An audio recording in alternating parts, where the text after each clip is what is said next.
जानते हैं पंडित जी, वो जो नदी पार बड़ा सा होटल बन रहा था ना, कल नदी में समा गया। ऐसा लगा जैसे 2 दिन ये बारिश उसी होटल को डुबोने के लिए हुई थी।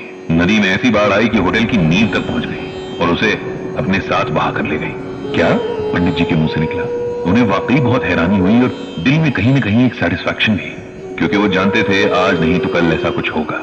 अब जो हुआ उससे पंडित जी का गीता पर यकीन और भी गहरा हो गया। तो आप सोच रहे होंगे कि गीता पर यकीन और नदी की बाढ़ में इस होटल के डूब जाने का क्या रिलेशन है। ये रिलेशन समझने के लिए आपको सालों पहले की घटना सुननी होगी। तब ये शहर एक छोटा सा कस्बा यानी टाउन हुआ करता था। तब यहाँ न तो पॉपुलेशन ज्यादा थी और न पोल्यूशन। लोग कम थे तो भीड़ भी कम थी। सड़कें खुली खुली और आसमान एकदम साफ नीले रंग का हुआ करता था। फिर धीरे धीरे यहाँ भी डेवलपमेंट के नाम पर पेड़ काटे जाने लगे। इंडस्ट्रियल एरिया डेवलप होने लगे। जहाँ खेत हुआ करते थे वहां घर बनने लगे और जहां तालाब हुआ करते थे वहां पार्किंग्स बन गई। इस टाउन में जब ये सब हो रहा था तब पंडित जी की जेनरेशन स्कूल वाली एज में थी। टाउन के बीचों बीच एक नदी हुआ करती थी जो पूरा साल तो लगभग सूखी रहती थी, लेकिन बरसात में जाने कहां से उसमें इतना पानी आ जाता कि लगने लगता पूरे शहर को ही डुबो देगी। ये नदी शहर के 2 हिस्से करती थी। दोनों हिस्सों के बीच जमीन आसमान का फर्क था। एक तरफ ठीक ठाक खाते पीते लोग रहते थे तो दूसरी तरफ गरीबों की बस्तियां थी। दिन भर ये गरीब लोग अमीरों वाले हिस्से में काम करते और शाम होते ही अपने हिस्से की तरफ लौट जाते। गरीबों की बस्तियां अनऑथराइज थी, लेकिन वो लोग सालों से उस जगह पर रह रहे थे। इसीलिए उनमें से कुछ लोग गवर्नमेंट से मांग कर रहे थे कि उनके घरों को ऑथराइज कर दिया जाए, उन्हें लीगल हक दे दिए जाए ताकि उनका और उनके बच्चों का फ्यूचर सिक्योर हो सके। पंडित जी जब स्कूल जा रहे होते तब देखते कि अक्सर शहर में ये लोग रैली निकाल रहे होते, कभी धरने दे रहे होते कि उन्हें उनका हक दिया जाए। धीरे धीरे टाउन भी बड़े शहर में तब्दील हो गया था। भीड़ भाड़ बहुत बढ़ गई थी। शहर को बांटने वाली नदी अब सूख कर नाली बन गई थी और कई सालों से उसमें बरसात में भी पानी नहीं आया था। गरीबों वाली साइड में भी काफी डेवलपमेंट हो रहा था। वहां नए मार्केट्स बन रहे थे, कुछ इंडस्ट्रीज भी आ गई थी। उनकी जमीनों वाला मामला अभी भी वहीं अटका हुआ था। फिर भी इस मामले में एक नया मोड़ आया जब गरीबों को अपने लिए एक मसीहा मिल गया। एक पढ़ा लिखा लड़का जो गजब का जोशीला था और बातें भी जबरदस्त करता था, वो इनका नेता बन गया। उसने इन सबको फिर से इकट्ठा किया और इनकी लड़ाई में नई जान डाल दी। ये लड़का बहुत अच्छी बातें करता था, पढ़ा लिखा था, तो उसमें कॉन्फिडेंस भी था। उसने इन लोगों को यकीन दिला दिया कि वो सरकार से इनका हक लेकर रहेगा। सबको इसकी बातों पर यकीन भी आ गया था।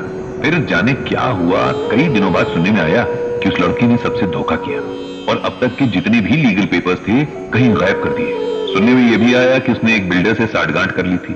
बदले में उसकी नदी किनारे वाली कुछ जमीन और लाखों रुपए मिलने की अफवाह भी सुनाई पड़ी थी।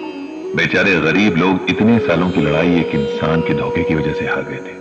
अब उनके पास न तो कुछ सबूत बचे थे कि वो सालों से उस जगह रह रहे थे और न ही उनके पास अब आगे लड़ने की ताकत ही बची थी। पंडित जी के ऑफिस में उसी बस्ती से एक लड़का था जो वहां पीऊन का काम करता था। जब ये सब हो रहा था तब उसने एक दिन पंडित जी से पूछा कि आप तो हमेशा गीता ज्ञान सुनाते हो, इस बारे में आपका क्या कहना है? क्या हम सब इतने पापी हैं जो हमारे साथ ऐसा हुआ? अब हमारे बच्चे कहां जाएंगे? जिसने बुरा किया वो तो हर तरह से फायदे में है और हम सही होकर भी परेशानी में आ गए हैं। तब पंडित जी ने ये श्लोक सुनाया, परित्राणाय साधूनां विनाशाय च दुष्कृतां धर्म संस्थापनार्थाय संभवामि युगे युगे।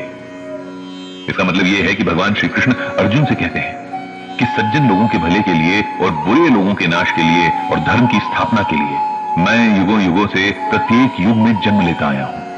इसे सिंपल वर्ड्स में समझो। भगवान कहते हैं कि जब तुम्हें लगता है कि कहीं पर अन्याय हुआ है और अन्याय करने वाला तो ठीक है, उसके साथ सब सही चल रहा है, लेकिन जिसके साथ अन्याय हुआ है उसे पूछने वाला कोई नहीं, उसके साथ खड़े होने वाला कोई नहीं। लेकिन ऐसा नहीं, मेरे पास सबके कर्म रजिस्टर होते हैं और जब पाप का घड़ा भर जाता है तब मैं खुद किसी न किसी रूप में आता हूं और उसे सजा देता हूं। लेकिन हर काम का एक समय होता है जिसे प्रकृति तय करती है। कर्मों के हिसाब से पनिशमेंट तय होती है, किसी की इच्छा से नहीं। कई बार न्याय में देरी होती है और लोगों का भरोसा उठ जाता है, लेकिन हमें अपना भरोसा और पेशेंस बनाए रखना चाहिए। अपना काम करते रहना चाहिए, जुल्म के खिलाफ आवाज उठानी चाहिए और साथ ही ये विश्वास भी रखना चाहिए जब भगवान ने खुद गीता में कहा है कि वे न्याय करने आएंगे तो जरूर आएंगे। इस बात को कई साल बीत चुके हैं। नदी पार के लोगों को आखिर सरकार ने कहीं और जमीनें भी दे दी थी। इस तरह उनका स्ट्रगल जीत गया था, लेकिन न्याय होना अभी भी बाकी था। जिसने इन सब लोगों को धोखा दिया था उसने नदी किनारे एक बहुत बड़ा प्रोजेक्ट तैयार कर लिया था, एक बहुत बड़ा होटल जिसमें तमाम लग्जरीज मौजूद थी। अब पता चला कि कल की बारिश उस होटल को धराशायी कर गई थी। ये होना ही था, क्योंकि नदी तो कभी भी लौट कर आ सकती है। उसकी गोद में घर बनाना कोई समझदारी नहीं, लेकिन जब अक्ल पर पत्थर पड़े हों तब कोई क्या कर सकता है। आज पंडित जी को भगवान श्री कृष्ण की कही इस बात पर बहुत गहरा यकीन हो चला है कि वे हर युग में यानी समय समय पर आते रहेंगे।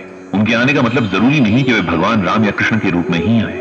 वे नेचर के किसी भी फॉर्म में आ सकते हैं, किसी इंसान के रूप में आ सकते हैं, मतलब किसी भी रूप में आ सकते हैं। सारी नेचर, सारा यूनिवर्स उनके कंट्रोल में है। इस तरह गीता में कही एक और बात को सच होते पंडित जी ने अपनी आंखों के सामने देखा।